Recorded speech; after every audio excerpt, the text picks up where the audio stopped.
Vizag Inorbit mall దాని వింతల విశేషాలు చూద్దాం రండి.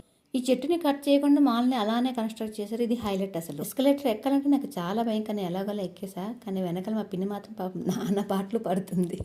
ఇది చూస్తే నాకు అసలు అతడే గుర్తొచ్చింది. పెన్ను తుఫాను తలొంచి చూసే తొలి నిప్పు కనమ్మతడే అతడే.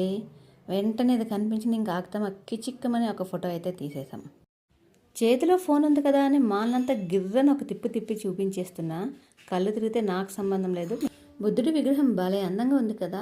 ఇదేదో ది బాడీ షాప్ అంట, రకరకాల పేర్లతో ఉన్నాయి. ఈ టాయ్స్ అయితే భలే ఉన్నాయి, రేట్లు మాత్రం గోబులు ఆసుపత్రున్నాయి. ఇయర్ రింగ్స్ చాలా బాగున్నాయి కదా, కాస్ట్ చూడండి ఇంకా బాగుంటుంది అనమాట.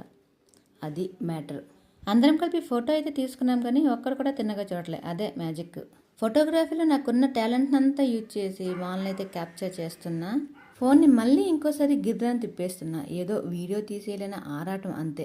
సరిగ్గా వస్తుందా లేదా అనేది అనవసరం, వీడియో తీసానా లేదా అదొక్కటే. మా మహాగాడికి ఆకలేసేసి ముద్దు దింపేశాడు. చూసారా ఎలా ఉన్నాడో. అదేంటో ఫోటో తీసుకున్నప్పుడు ఒక్క ఫోజ్ కూడా గుర్తురాదు. అండ్ లాస్ట్లో ఐస్ క్రీమ్ తిన్నాం. ఏ మాట కామాట ఐస్ క్రీమ్ టేస్ట్ మాత్రం సూపర్గా ఉంది. అండ్ ఫైనల్లీ ఇంకోసారి నా సిగ్నేచర్ స్టైల్ వీడియో